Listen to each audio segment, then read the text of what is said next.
Muy buenas tardes, bienvenidos y bienvenidas a su programa que hemos titulado Vidas con Pasión y Propósito, en donde esencialmente nos interesa el análisis de la personalidad de nuestros invitados, pero también nos interesa el análisis de la temática en la cual ellos están enfocados. ¿Con qué objetivo, con qué intención? Pues con el objetivo de aprender, con el objetivo de seguir creciendo, con el objetivo de lograr también nuestras aspiraciones, nuestras metas, nuestros anhelos. Así es que les damos ya la bienvenida a nuestros seguidores que paulatinamente se están conectando. Esperamos que en esta entrevista pues logren aprender. El tema de esta tarde es pasión por la lectura, pero nos interesa cómo estimular la lectura desde los primeros años de vida para que en nuestra etapa ya de adultos pues podamos tener ciertas habilidades que nos puedan ayudar en esta habilidad importante. Ahora que estamos en la era del conocimiento y de la información, la lectura es fundamental. Así es que sean cada uno de ustedes bienvenidos y bienvenidas. Nos acompaña en esta oportunidad el licenciado Luis Francisco Sandoval. Licenciado, muy buenas tardes. ¿Qué tal, Juan? ¿Cómo estás? Mucho gusto de saludarte. Gracias, Y igualmente. muy buenas tardes a toda la maravillosa audiencia que te sigue en estas redes sociales. Gracias, ¿Cómo muchísimas estás? gracias. Muy bien, excelente. Aquí muy bien, tratando de avanzar a pesar de estas situaciones difíciles que nos ha tocado enfrentar, pero ahí estamos disponibles para aportar contenido y valor a nuestros seguidores en este espacio. Qué alegre. Licenciado, vamos a entrar ya en la entrevista. Cuéntenos en dónde nació, en dónde vive, para ir conociendo un poco su personalidad, que también nos interesa para saber cómo es que ha logrado lo que ha logrado y también aprender un poco sobre el tema que le apasiona, sobre lo que lo mueve, lo que lo impulsa, lo que le hace despertar todas las mañanas. Así es que cuéntenos en dónde nació y en dónde vive actualmente. Pues, Juan, en primer lugar, mi partida de nacimiento nunca tiene escrita la palabra licenciado por ningún lado. Así que mi nombre es Luis Francisco. Muy bien. Y nací en la ciudad de Guatemala, en la ciudad capital. Y en la ciudad de capital me he desarrollado generalmente, ¿verdad? Aunque he tenido oportunidad, gracias a mi actividad profesional, de conocer prácticamente toda la República, dando talleres y apoyando en la formación docente. Eh, Muy bien, excelente. Gracias, gracias. Nos interesa también conocer un poco de su historia, un poco de su niñez, cómo fueron sus primeros años de aprendizaje, alguna travesura significativa o algo que le haya marcado. En la niñez siempre quedan algunas cosas que ya en nuestra vida adulta pues también nos marcan. Entonces, al respecto. pues gracias. Bueno, yo creo que fui un niño muy inquieto y un niño con un poquito de dificultad para poder concentrarme y poner atención cuando era chiquito. Estudié en un colegio, en el Liceo de Guatemala, de acá de la ciudad capital, en un ambiente pues que es muy tradicional, ¿verdad? O sea, con mucha estructura de valores y también estructura de reglas, de normas, muy exigente en algún momento a nivel de lo que se pretendía desarrollar en los niños que éramos, porque éramos solo varones en el colegio. Y pues, bueno, yo siento que mi experiencia de niño fue muy linda, fue maravillosa. Crecí en un hogar en donde realmente tuve mucha protección, mucho apoyo, mucho estímulo. Una eh, familia de humanistas en general, ¿verdad? Pues, de cierta forma también marcaron un poquito mi, mi vocación. Y pues, travesuras, bueno, creo que podría contar innumerables, porque sí, era un niño muy inquieto, ¿no? Y probablemente esa inquietud me hizo tener algunas situaciones, máximo en un ambiente que era tan estructurado por el primer de colegio, donde en algún momento pues sí tuve algunas medidas de suspensión de actividades escolares por algunas cuestiones que pude haber generado de desorden en el aula, cosas de ese tipo, ¿verdad? Una matrícula condicionada en algún momento. O sea, sí tuve una trayectoria así como que de bastante actividad e inquietud para la comunicación con los compañeros. Siempre fue muy respetuoso. O sea, no me recuerdo jamás haber sido una persona agresiva, pero sí muy molestón, ¿verdad? Y platicador, conversador. En algún momento, pues, pudieron haber pensado que tenía alguna situación enmarcada ante la situación del aprendizaje, ¿no? Que eso me estaba haciendo. Sin embargo, yo siento que era más la inquietud que tenía de aprender, de hacer, de moverme, de estar en muchas cosas, ¿verdad? Estaba en cuanto a actividad artística, pude estar en guitarra, en marimba, en la orquestina, en el coro, en el teatro, me gustaba dibujar, pintar, etcétera, ¿no? O sea, entonces con toda esa actividad llenaba mi espacio y me ayudó mucho ya en mi secundaria porque, digamos, en la primaria no había toda esa oportunidad, pero ya en la secundaria el poder tener esa oportunidad de ocupar mi tiempo con mucha actividad que me satisfacía y que me hizo desarrollar cierta forma también liderazgo, ¿no? Tenía cierta comunicación con todas las personas del colegio, incluso el permiso de la dirección, por ejemplo, en un colegio como el Liceo de Guatemala, para poder pasar por las aulas anunciando actividades artísticas y esto y lo otro, ¿verdad? Entonces, fue una experiencia muy bonita. Me encantaba montar bicicleta. Para mí la bicicleta era una pasión, era una necesidad.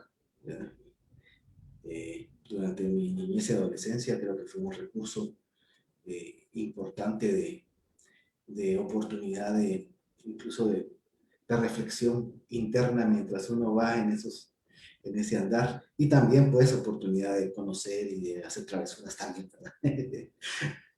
Entonces sí tuve una niñez y una adolescencia muy lindas, ¿verdad?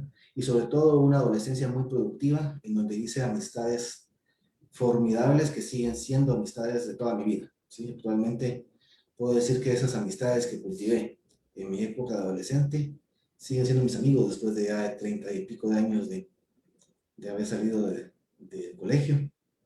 Ahí estamos todavía compartiendo y comunicándonos, ¿no? Pues, no sé, es un poquito sobre mi niñez y Un niño adolescencia. muy, muy travieso, pero bastante respetuoso. Eso sí, sí, no. La formación de mi casa siempre fue marcada mucho en eso, en valores, en principios, en respeto. Y pues también la estructura de colegio, pues también me dio esa vivencia. Entonces, sí siento que tuve la oportunidad de también canalizar muchas de todas esas inquietudes que tenía durante mi niñez, para luego ya enfocarme, ya orientarme hacia una actividad que fuera ya siempre con mucha inquietud, con muchas ganas de hacer, de producir, pero canalizado ya hacia una situación ya más de beneficio para uno mismo y para los demás. Sí. Pues, Bueno, agradecemos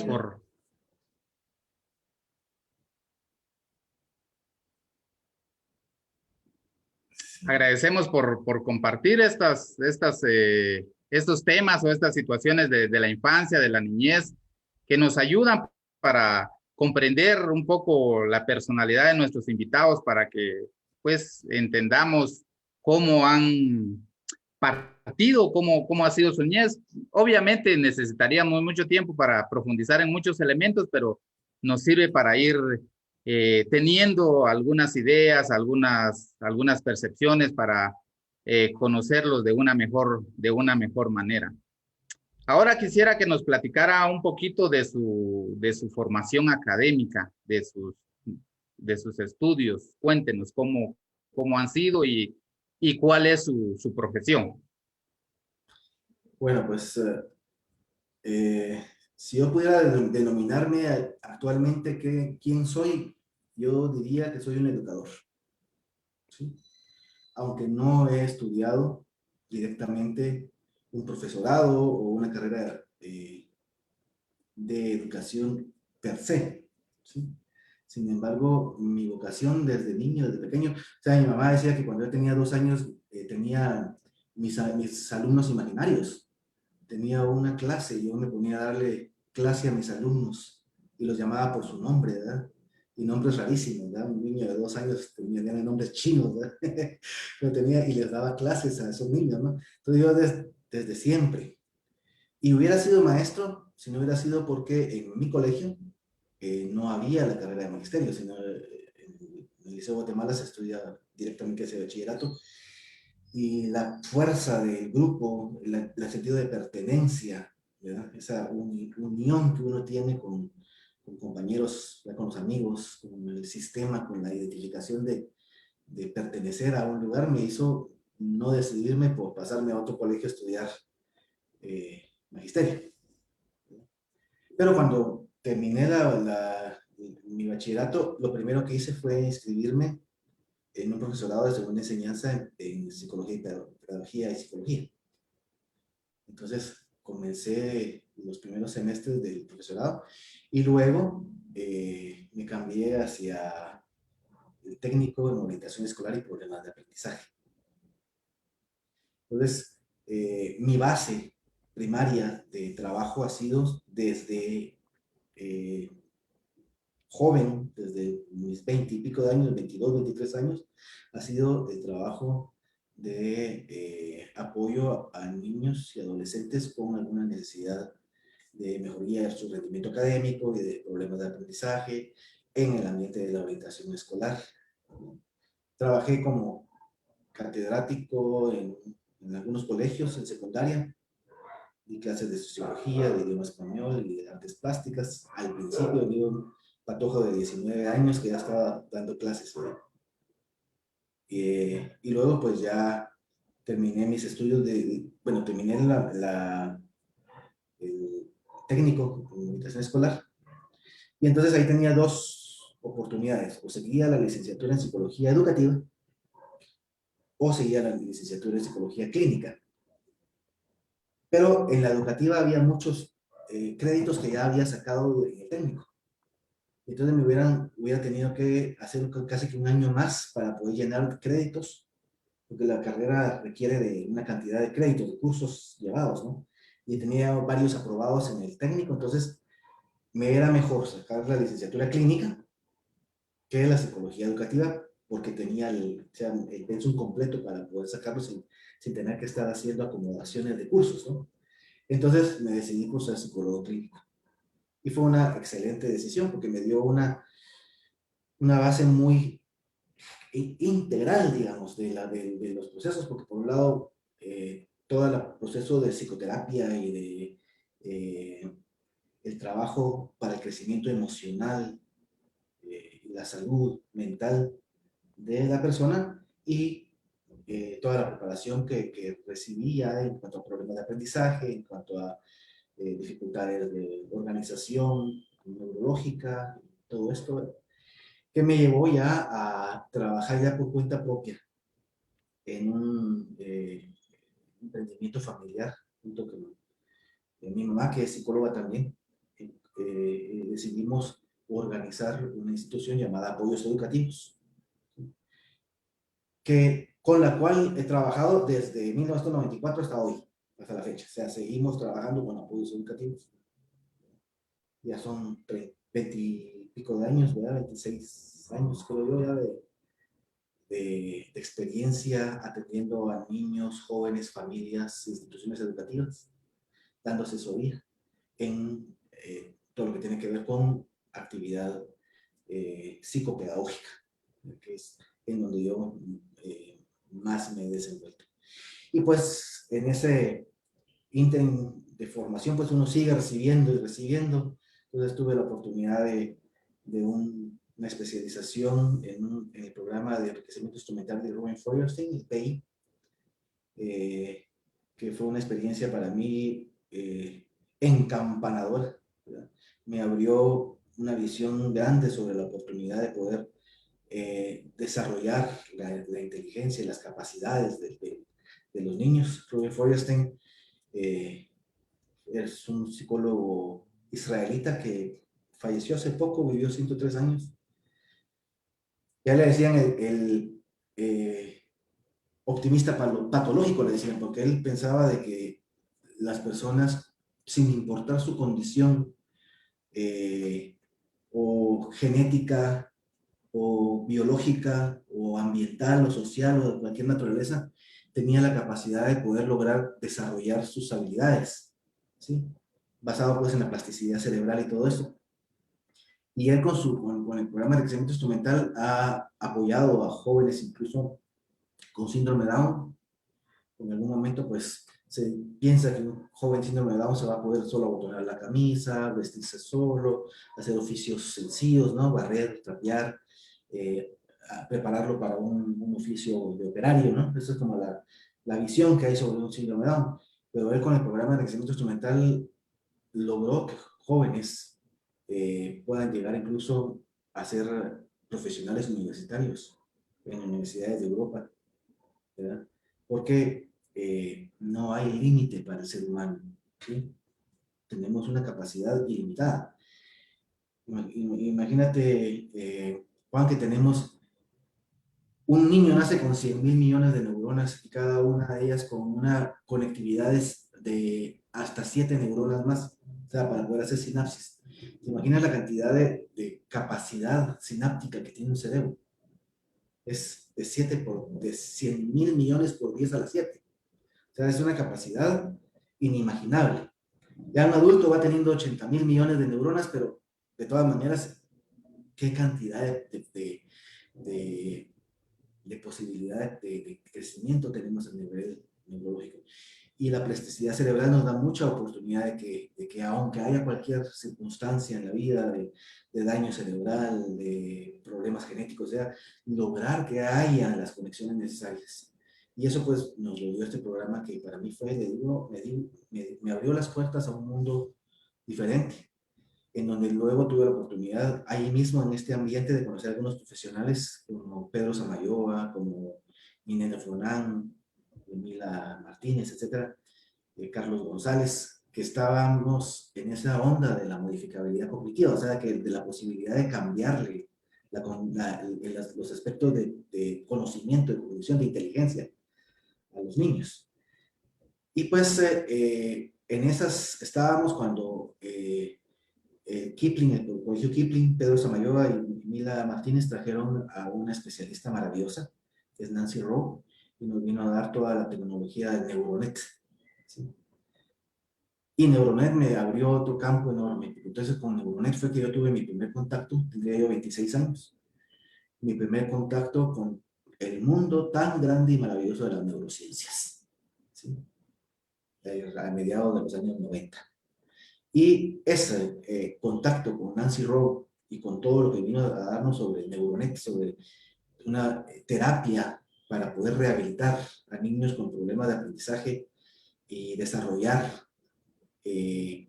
su pensamiento a través del movimiento y de la organización psicomotora y sensorial motora que implica ese movimiento y que ejercita el cerebro para lograr que haya un desarrollo que permita mejorar sus capacidades de aprendizaje.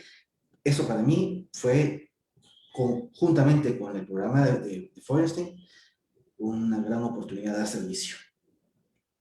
Y pues entonces he tenido, gracias a Dios, ¿verdad?, la oportunidad de poder con esas herramientas que luego recibí también en el programa de Harvard para el desarrollo del pensamiento y la gimnasia cerebral, o sea, toda la tecnología de Paul Denison y de varios autores que tienen que ver con kinesiología educativa, o sea, con la ciencia del movimiento, ¿sí?, aplicada al aprendizaje, y que eso tiene una repercusión directa en el desarrollo y en la organización neurológica de los niños. Entonces, con todo eso, me di una muy buena base para poder trabajar con niños, con niñas, con adolescentes, con instituciones educativas, dando servicio. Y ha habido de todo, pero en realidad sí puedo decir que he tenido mucha satisfacción de ver niños y niñas con alguna situación de aprendizaje que van superando, que van creciendo, que mejoran, ¿verdad?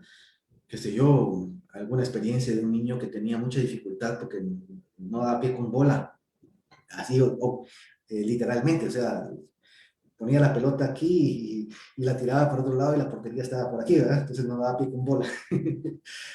Y cómo eso le estaba generando, o sea, esa era una de sus características, pues, que había dificultades en su organización psicomotora, pero eso también estaba generando mucha dificultad de organización social, porque entonces los niños lo rechazaban, vos no servís, vos no jugás, vos no jugamos, qué sé yo, ¿verdad?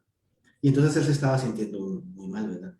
Y que luego de un proceso de apoyo, venga y me diga, Luis Francisco, mira, fíjate que ya no me siento tonto, por ejemplo, ¿verdad?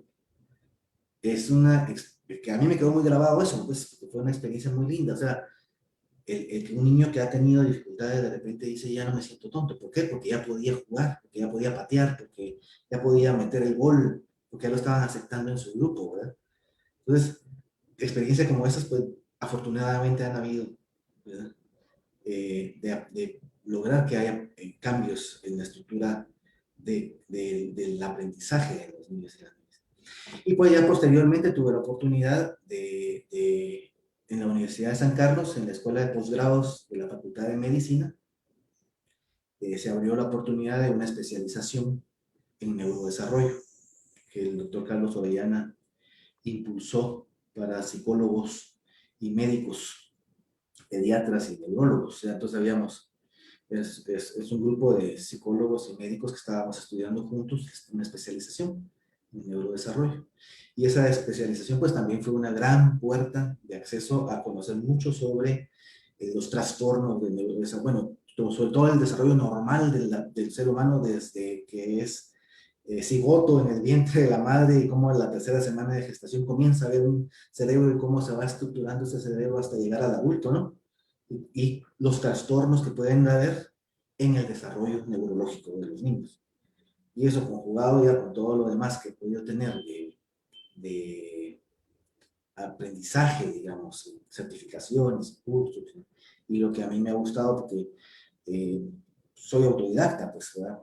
Me encanta estudiar, ¿verdad? Me encanta conocer sobre lo que los autores de neurociencias hablan, ¿verdad? De diferentes, desde diferentes puntos de vista. Y considero que tengo una muy buena capacidad de análisis y síntesis.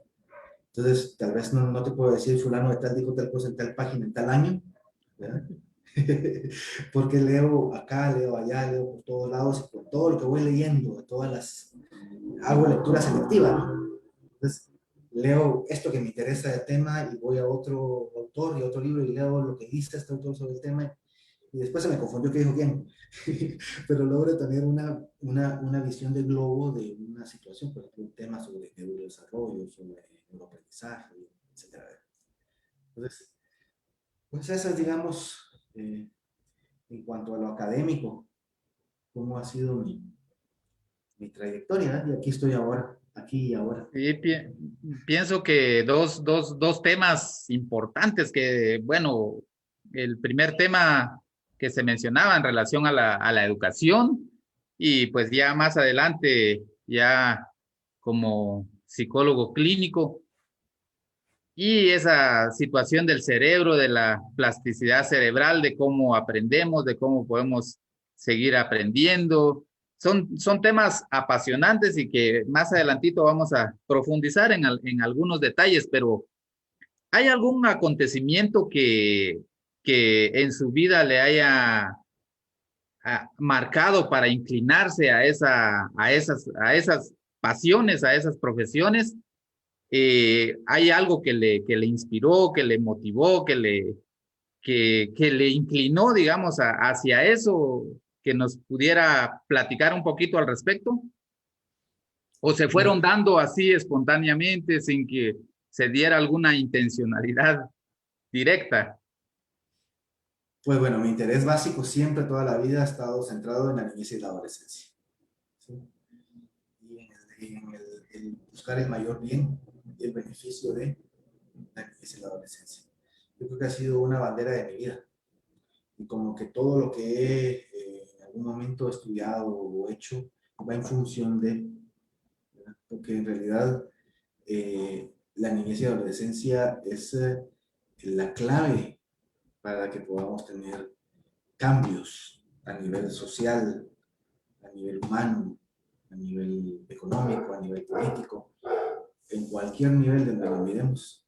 El trabajar por la niñez y la adolescencia y por mejorar sus condiciones en todos los aspectos es fundamental, y eso ha sido para mí un principio fundamental de motivación. ¿Sí? ¿Por qué y de dónde? Pues yo creo que ha sido algo que se ha ido desarrollando de a poco desde siempre, ¿no? Recuerdo que yo mi servicio social en el colegio lo hice en una casa de niños, por ejemplo, ¿no? Entonces desde patojo estaba con el interés de ese servicio a los niños, niñas y adolescentes. Por ahí nos hemos ido. Gracias, gracias.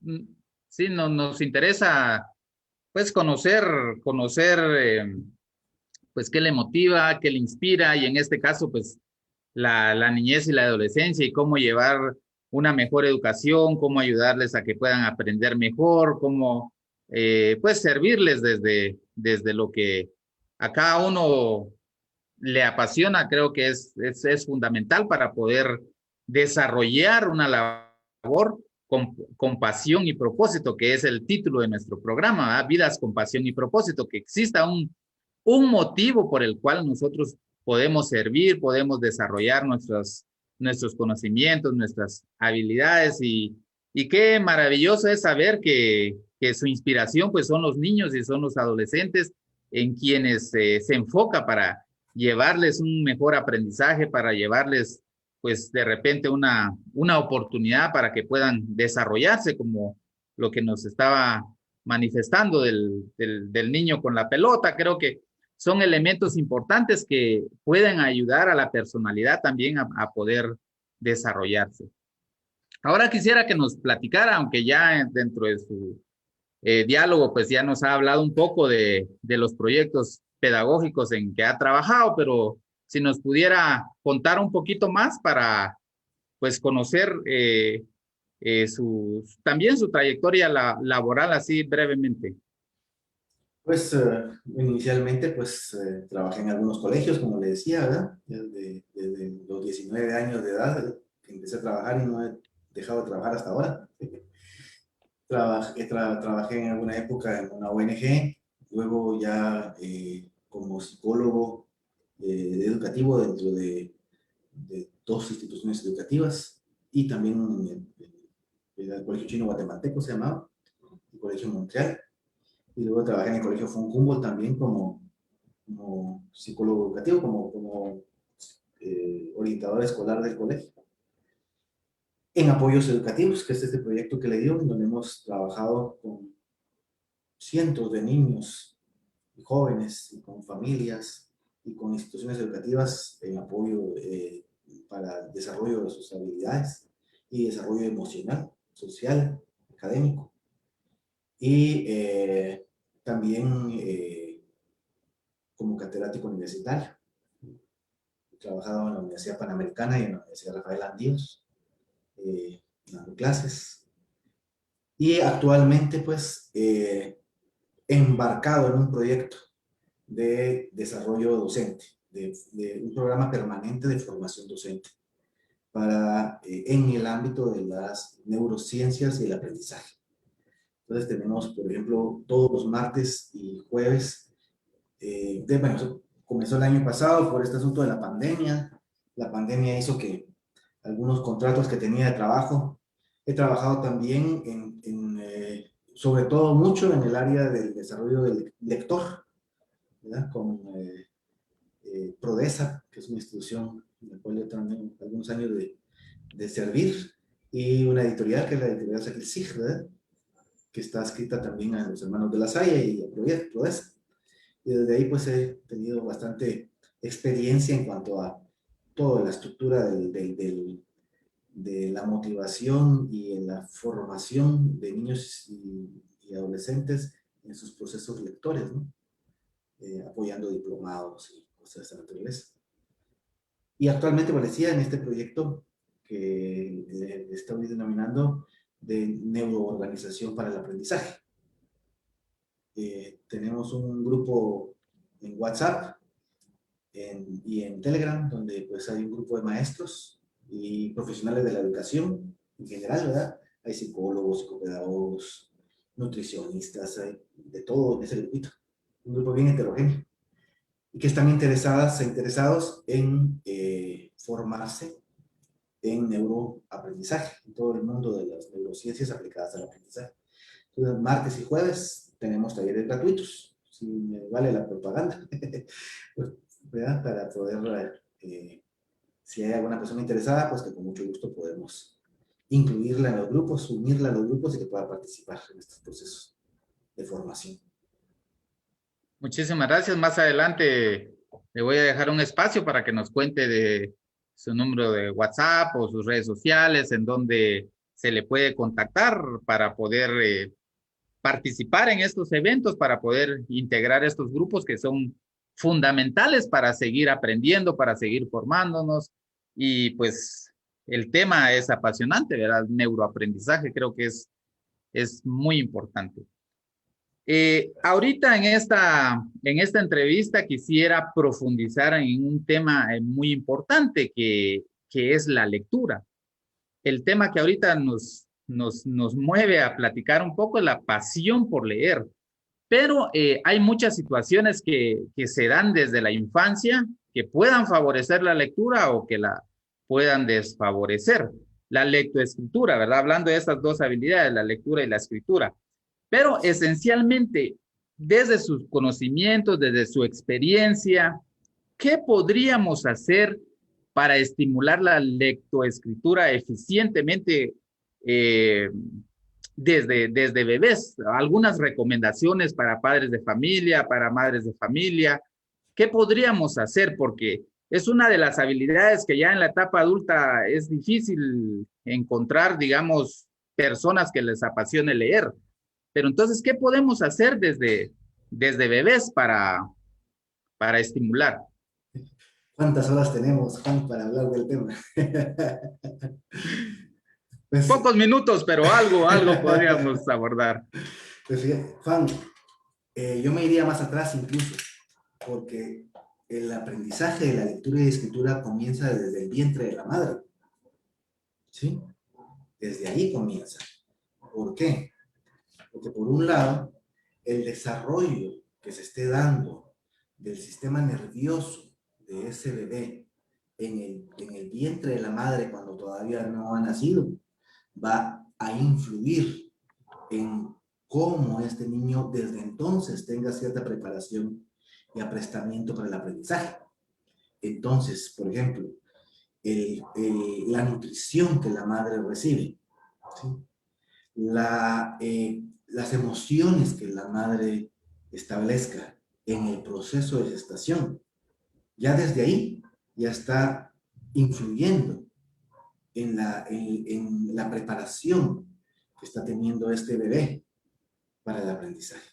Y dos cosas interesantes.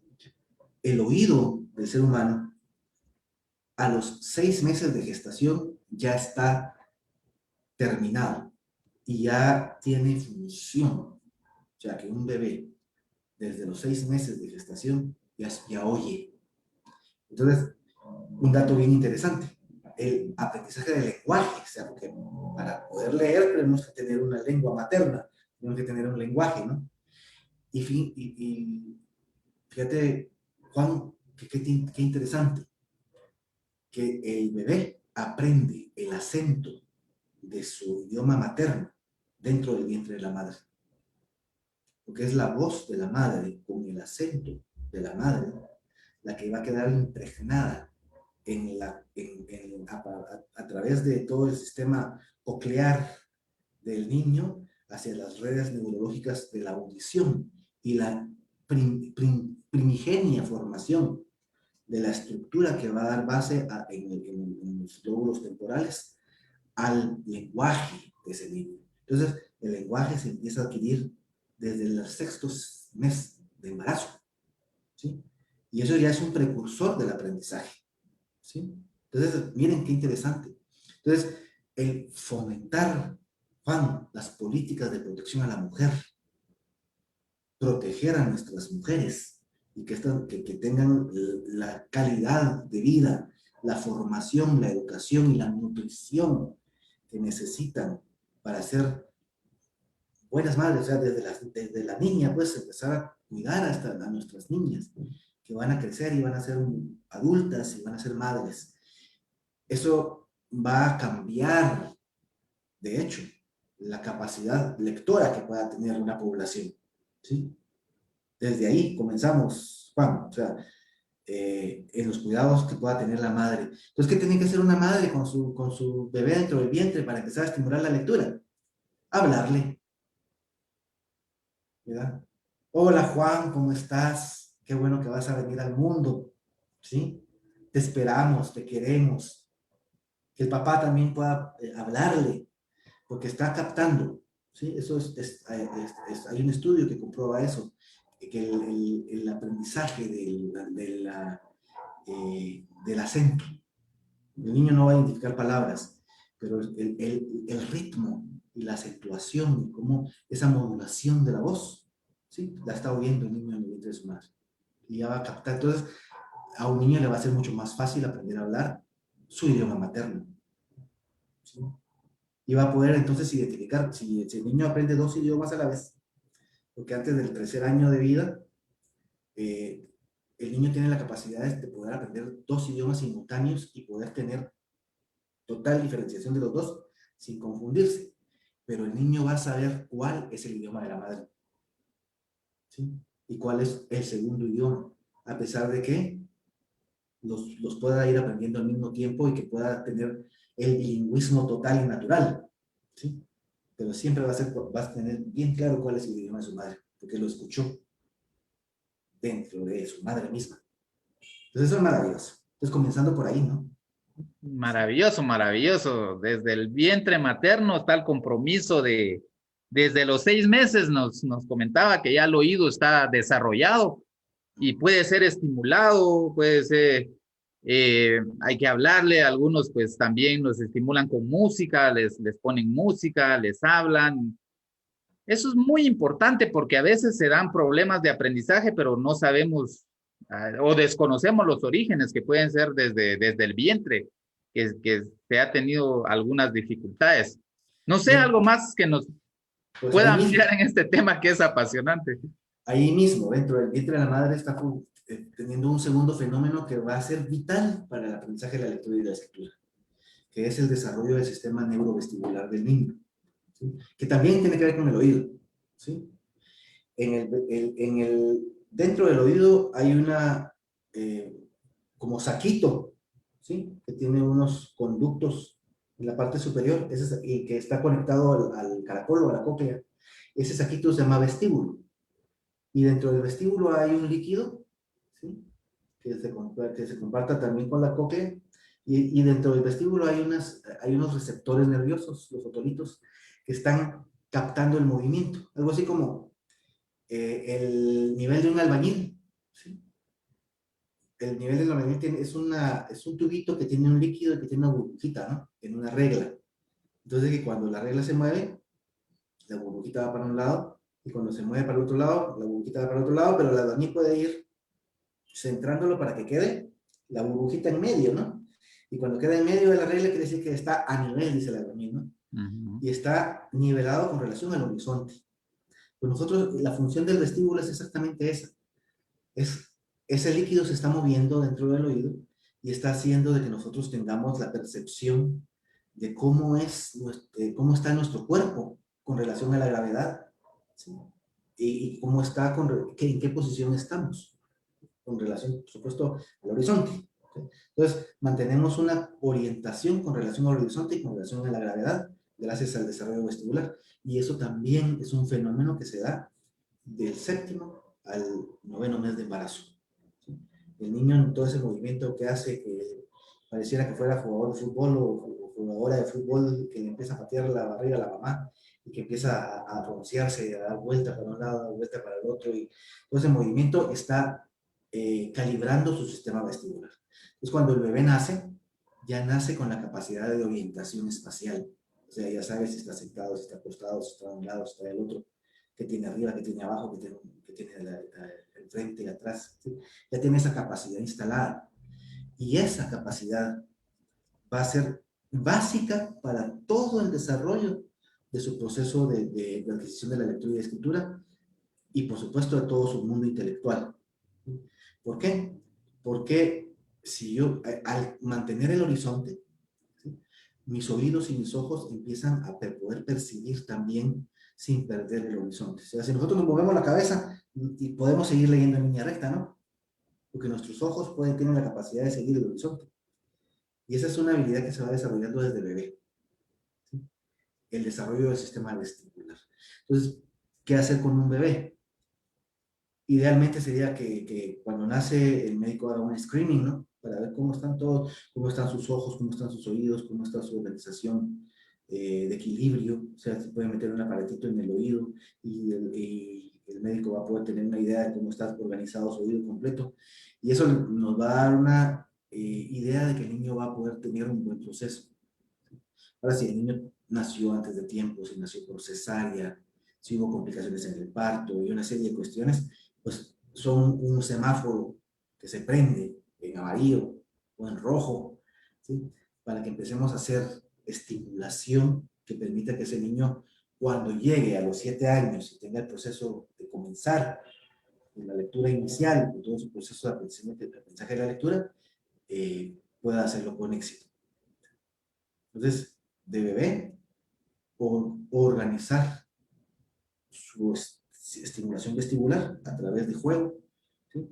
Todos los juegos que sean de mecer al niño, ¿sí?, de subirlo y bajarlo, de ponerlo de cabecita, de darle vuelta para un lado, de darle vuelta para el otro, ¿sí? A ese bebé ya le están estimulando que más adelante pueda ser un buen lector. Esa estimulación que está haciendo el sistema vestibular.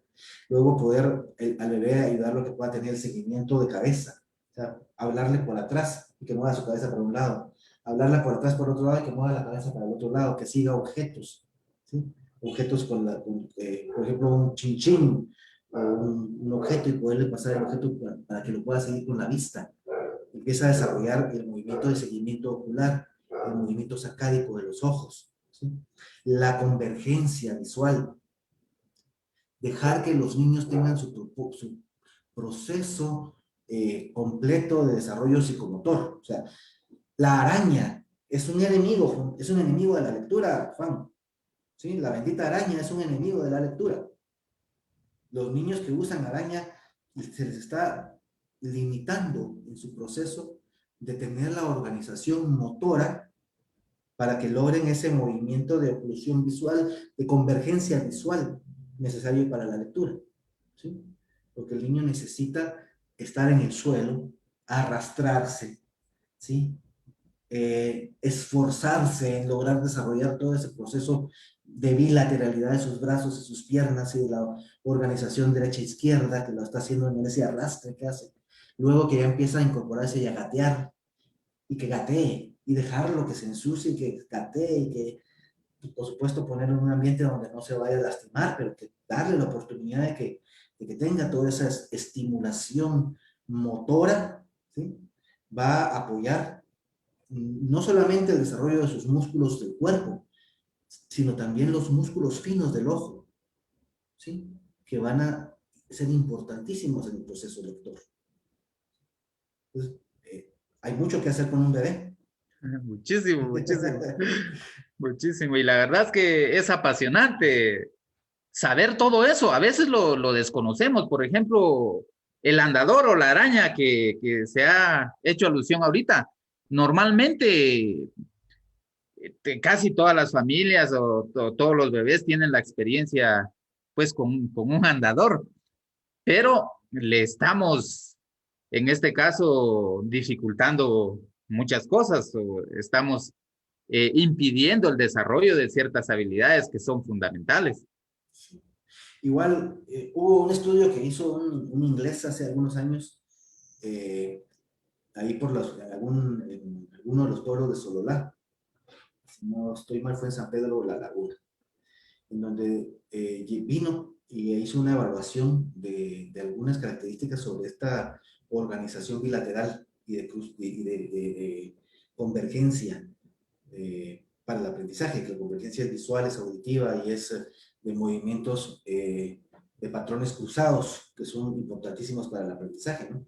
Porque implican poder utilizar las dos manos, utilizar los dos ojos en conjunto. Y resulta que este estudio hizo ver de que el 80% de los niños de esa comunidad al menos, tenían dificultades en la organización de la convergencia, de esa cruce de línea media. Y él lo atribuyó a que observó que muchas de las mamás, por situaciones de cultura, envuelven a sus hijos en una manta y los ponen como si fueran gusanitos de cera, ¿no? Así bien envueltos, y luego los ponen en el carraje y luego se los ponen en la espalda. Y los niños están mucho tiempo sin poder moverse. Y esa situación después tenía como consecuencia dificultades para el logro del aprendizaje. ¿Sí? Y es un hecho cultural.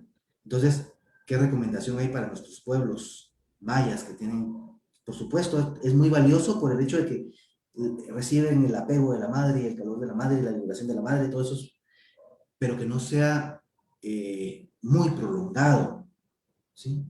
Que las madres, por ejemplo, una madre vendedora en el mercado que pueda tener a su niño amarradito en la espalda desde las 5 de la mañana hasta las 4 de la tarde, todos los días, pues ese niño va a tener dificultades, porque no se le está permitiendo esa libertad de movimiento y de arrastre y de gateo y de organización para caminar y de que vaya organizando toda su organización sensorial, visual y auditiva para el aprendizaje. Entonces, recomendación para nuestras mamás del interior, de poblaciones mayas, está bien que continúen con la tradición de tener a su niño en la espalda, pero que no sea por muchas horas, ¿sí? Que sea por momentos, pero que le permitan a ese niño y a esa niña arrastrarse, gatear, hacer el esfuerzo de pararse, ¿sí? Que sea por sus propios medios, porque eso le va a dar mucha madurez para que tenga más éxito después a nivel escolar.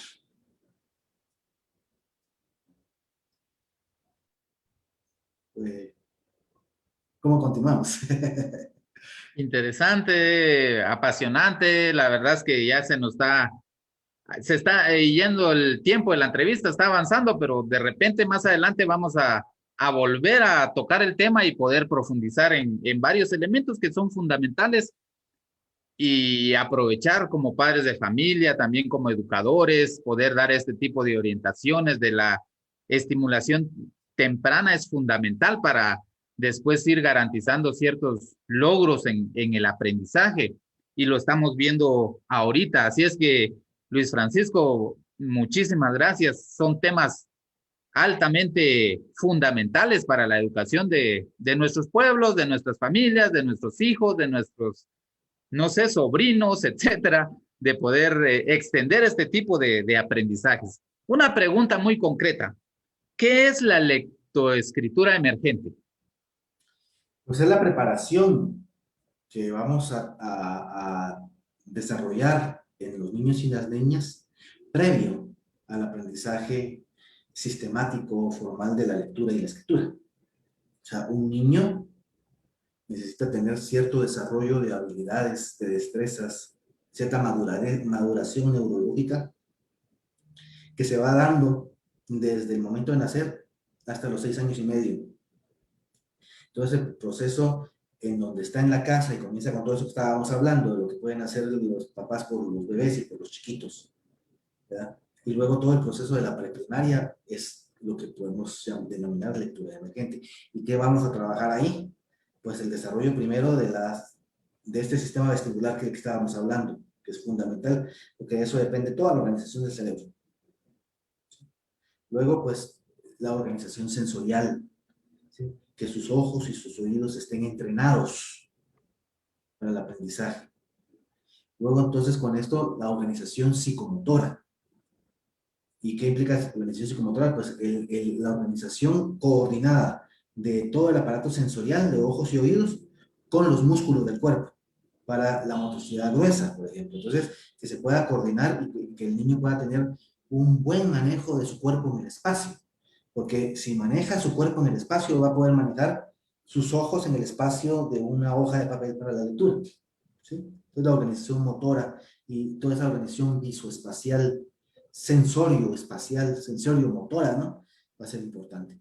La organización luego de los músculos finos, de la motricidad fina, que por cierto, este martes vamos a hablar sobre eso, de las secuencias motoras finas, de cómo organizar todas esas secuencias motoras finas de ojos, de oídos, de manos, ¿sí? Para la lectura y la escritura, la coordinación motora fina del ojo con la motora fina de la mano y los músculos motoros finos del oído que en conjunto permiten la lectura y la escritura. Luego, el desarrollo del lenguaje. Mientras mejor estructura del lenguaje tenga un niño, muchísima más facilidad va a tener de aprender a leer y escribir. Entonces, ¿qué tiene que saber un niño? Tener mucho vocabulario. Los niños de 2 años tienen cantidad de palabras que todavía no saben hablar porque ya las tienen guardadas. Pero mientras más conceptos para edificar conocimiento le demos a este niño, ¿sí? Que tenga más palabras, que sepa su significado, y su significado concreto, ¿sí? Que conozcan el mundo en todo lo que puedan conocer, todo lo que sea vocabulario. Y mientras más riqueza le demos de vocabulario a ese niño, le estamos preparando mucho para el aprendizaje. Y luego, pues, esa preparación, todo ese vocabulario y toda esa organización que estamos teniendo visual, auditiva, motora, perceptiva, de seguimiento visual y todo eso, más el vocabulario que tiene, va a dar paso a que pueda desarrollar la cognición, ¿sí? La cognición es la capacidad que tiene de aprender y de conocer. Entonces, va a empezar a desarrollar la capacidad de comparar, de clasificar, de inferir, de deducir, de analizar, o sea, de tener diferentes funciones o diferentes funciones que le llamamos de tipo cognitivo u operaciones mentales, que si se van desarrollando, cuando el niño aprenda a leer y escribir, pues entonces va a tener una gran riqueza para poder hacer no solamente una lectura de perico, ¿no? Donde se codificar, codificar y codificar, y voy teniendo cierta velocidad y fluidez y comprendo algo. Pero si yo tuve toda esa preocupación de desarrollar la cognición del niño antes de aprender a leer, entonces, desde el comienzo de su proceso de aprendizaje ya formal de la lectura, ya va a tener estrategias lectoras, estrategias para poder ir más allá de la lectura. Y esas se están adquiriendo desde antes de una forma que no se le está diciendo, o sea, no se le está generando una metacognición, o sea, que sepa qué es esto, pero sí ya tiene la idea, ya puede comparar, ya puede clasificar, ya puede inferir ciertas situaciones de su ambiente. Y eso lo va a ir a aplicar al momento de que lea, ¿sí? Y luego también la socialización, ¿sí? Porque hay todo lo que le llamamos la teoría de la mente, ¿no? O sea, la capacidad que tiene el ser humano de poder ser empático con el otro ser humano, ¿sí? Y de poder captar las necesidades y los sentimientos y las emociones de otro ser humano para poder predecir y anticipar la conducta de otra persona. O sea, todo eso en conjunto lo va a preparar para que cuando aprenda a leer y escribir tenga la suficiente capacidad para disfrutar de la lectura, ¿sí? Y entonces que si nosotros antes de darle toda esa riqueza de que el niño sepa, tenga la capacidad mental de procesar la información que lee y tenga la capacidad de emocionarse y de ser empático con la lectura, si no le damos esa preparación previa durante un proceso emergente de la lectura y forzamos a que el niño quiera aprender a leer y escribir a los 5 años, estamos matando la pasión por la lectura. Estamos haciendo que ese niño aprenda mecánicamente, que no termine de desarrollar toda la madurez de abstracción que necesita el proceso lector. Pero no nada más es caja de letras y codificación, sino es toda una estructura interna de múltiples conexiones neurológicas que se están estableciendo en muchos ámbitos de prefrontal, de temporal, de occipital, de parietales. O sea, la lectura implica el cerebro entero, ¿sí? Y si no preparamos ese cerebro entero antes de empezar a leer, estamos cometiendo un crimen contra la lectura. Entonces va a llegar a ser un niño que va a leer mecánicamente, que va a medio comprender lo que lee, pero cuando se le va a exigir ya en un cuarto primaria, el que tenga más allá de el uso de estrategias de lectoras, le va a costar mucho. Ya va a hacer mucho más esfuerzo para que ese niño sea lector, porque se le violó el proceso natural de organización previo a la lectura. Por eso es que los que estamos en el mundo del neuroaprendizaje afirmamos y solicitamos que los niños no aprendan a leer y a escribir antes de los 7 años. Antes de los 7 años. No deberían de aprender a leer y escribir, porque necesitamos esos 7 años primeros, ¿sí? Para formar todo ese proceso emergente de la lectura, toda esa capacidad que el niño tenga para que ya pueda disfrutar. ¿Con qué actividades así más concretas podemos hacer esa estimulación? Con el juego. ¿Con el juego? Cantando, bailando, las rondas, todos los juegos tradicionales, los juegos de parque, que los niños vayan a sub y baja, o sea, estamos hablando de lo que los papás puedan hacer, ¿no? Llévenos al sub y baja, llévenos al resbaladero, llévenos a los columpios, pónganlos a dar vueltegatos en colchoneta, ¿sí? Que hagan pasamanos, que brinquen, que salten cuerda, que aprendan a saltar cuerda y que sean expertos en saltar cuerda, que aprendan a enrollar ¿cómo se llama? Bueno, el yoyo y jugar con el yoyo ¿cómo se llama que se tira? ¿Este no fue el nombre? El trompo. El trompo. que puedan trabajar con el trompo y que sean expertos en trompo. Todo ese tipo de experiencia de juego, ¿sí? Y de ritmo y de arte, ¿sí? Del arte plástico, que pues, los niños pinten, que modelen, que usen plasticina, que unan trocitos, que hagan esculturas, ¿sí? Toda esa riqueza que podemos darle de oportunidades de lo que llamamos aprendizajes blandos también, ¿verdad? Toda esa riqueza de experiencias y que puedan disfrutar de escuchar también, leer, ¿sí? Que sus papás les lean y que le lean con entonación, que le lean con ritmo, que le lean con pasión, ¿sí? Con énfasis. Pasión, exacto. ¿Sí? Si los niños reciben esa experiencia de sus mismos padres, el padre te va a leer un cuento. Y vino el lobo y le dijo, son para comerte mejor. Y le hace toda la, ¿sí? Y le hace toda esta experiencia de entonación y de gusto en el proceso de la lectura. El niño va a disfrutar y va a ansiar querer aprender a leer y escribir. ¿Verdad? Entonces, hay muchas cosas que se pueden hacer. Y, por favor, que los niños hagan la preprimaria, ¿sí? Las maestras de preprimaria están especializadas en desarrollar ese proceso de preparación para la lectoescritura. O sea, el proceso de la preprimaria es precisamente el de la lectura emergente. Excelente, muchísimas gracias. Apasionante el tema porque muchos cometen el error, por ejemplo, de meter a muy temprana edad a sus niños y a sus niñas incluso a primero de una vez, a primero primaria, o sea, le están vedando todo ese desarrollo neuronal, todo ese desarrollo importante que necesitan para prepararlos después para adquirir un mejor aprendizaje. Entonces el tema es apasionante, Luis Francisco. Yo sé que el tiempo se nos fue, sí. Pero más adelante creo que vamos a profundizar más sobre esto porque es fundamental agregar este tipo de contenidos y valor a nuestras familias, a nuestros seguidores, porque a veces desarrollamos dificultades, precisamente desarrollamos dificultades para aprender, pero no sabemos el origen, ¿verdad? No sabemos el origen, por qué ha sido y lo desconocemos. Entonces necesitamos seguir aprendiendo en esta situación. Entonces, para tener contacto con usted, ahí a la audiencia nos podría informar su número de WhatsApp, sus redes sociales, etcétera, porque probablemente alguno de nuestros seguidores esté interesado en poder profundizar en el tema, en poder trabajar más al respecto.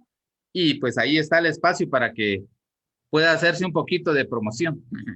Muchas gracias, Juan. Muy amable por la oportunidad. Solo mira, una observación simple. La culpa de que los niños se adelanten en su proceso de aprendizaje de lectura y escritura no es de los papás, es de los maestros, porque no les hemos enseñado a los papás, porque el papá responde a lo que el maestro dice, y si el maestro y la estructura de la organización dice el niño tiene que aprender a los 7 años y esa es la norma, pues los papás van a hacer lo que el profesional les está diciendo, ¿verdad? Entonces, es la conciencia al maestro y a las instituciones educativas y a los colegios privados, sobre todo, de que empiecen a darse cuenta del daño que le pueden estar haciendo a sus niños, si por situaciones económicas o de competencia están haciendo que lean antes de tiempo, que no es para nada un beneficio real para la vida de ese niño. Perdón, pero tenía que decirlo para sacarlo.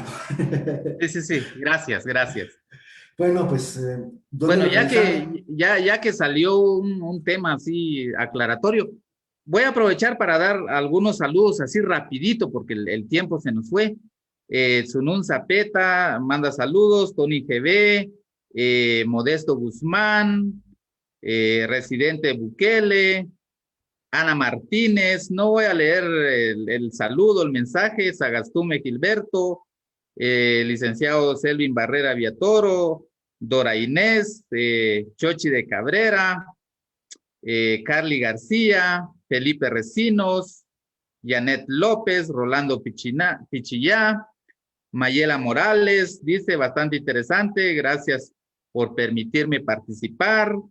Ramírez Camilo, Marito Caal, Eliseo Janel y Tsunun Zapeta, Miguel Quinillo y así. Hay varios de nuestros seguidores que agradecen por la temática, mandan saludos también y esperamos que eso, lo que estamos compartiendo en esta tarde, pues sea de mucha utilidad, porque creo que todos somos educadores, todos tenemos un niño al lado, ¿verdad? Todos tenemos un niño al lado, tenemos un bebé ahí, algún sobrino, algún familiar, etcétera, etcétera, y estos temas son fundamentales, así es que ahora sí, Luis Francisco. Muchas gracias, Juan. Pues en redes sociales, les digo, tenemos un grupo en WhatsApp que estamos trabajando temas de neurodesarrollo y de neuroeducación, neuroaprendizaje. Entonces, si quieren pertenecer a ese grupo, pueden escribirnos en Guatemala, 502 es el código de área de Guatemala, 5990-7494. 5990-7494, ¿sí? Y con mucho gusto los podemos unir a los grupos que tenemos de WhatsApp o de Telegram para que puedan participar de actividades gratuitas que tenemos todas las semanas. Y de ahí, pues, en Facebook me pueden localizar como el neuroorganizador. Así se llama mi fanpage de Facebook, el neuroorganizador, así todo junto. ¿Sí? Facebook, diagonal, el neuroorganizador. En YouTube también estamos como el neuroorganizador, pero ahí es con doble O. ¿Sí? El neuroorganizador. Facebook con una O y YouTube con dos O's. ¿Verdad? Y pues a través con visitar la página de neuroorganizador.com y ahí pues está también el dejar comentarios y ahí podemos en algún momento ponernos de acuerdo para cualquier consulta, duda, taller que quieran que les demos en alguna institución, etcétera, pues con mucho gusto estamos para servirles. Pues, muchas Gracias, gracias. seguramente vamos a tomar contacto porque es fundamental seguir aprendiendo, creo que no dejamos de aprender y estos temas son fundamentales para servir de una mejor manera a la niñez y adolescencia con quienes tenemos un compromiso grande. Así es que, Luis Francisco, ¿algún mensaje final para la audiencia? Pues en primer lugar y sobre todo, muchas gracias Juan por la oportunidad. Estoy siempre con toda la disposición de servicio y de dar ese amor que la niñez y la adolescencia necesitan. Saludos a todas las personas de San Martín Chile Verde, Quetzaltenango, desde donde se está transmitiendo este programa, ¿verdad? Y a todas las personas que nos están viendo, que es una amplia cobertura en las redes sociales. Entonces, un abrazo para todos, ¿sí? Y que la vida les florezca y que sus niños se vuelvan lectores de primera, porque es la forma fundamental que tenemos de transformación de nuestra sociedad.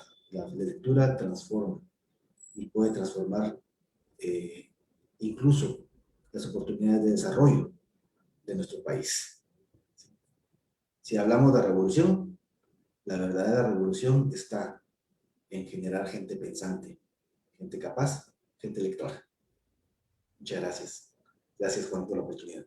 Muchísimas gracias, muchísimas gracias. Igual a nuestra audiencia le queremos agradecer por seguirnos en esta oportunidad y recordarles que también la siguiente semana vamos a tener un tema también muy importante. Vamos a estar platicando sobre la pasión por escribir. Ahorita estuvimos platicando de la pasión por la lectura, pero desde sus etapas muy iniciales, desde la base, que eso es muy importante y es fundamental que comprendamos. Así es que les agradecemos muchísimo por seguirnos y por estar ahí al pendiente de nuestras entrevistas. Esperamos que les agreguen valor y que puedan ser útiles para seguir aprendiendo. Así es que muchísimas gracias y feliz noche a todos y todas. Hasta luego. Se cuida mucho. Felicidades.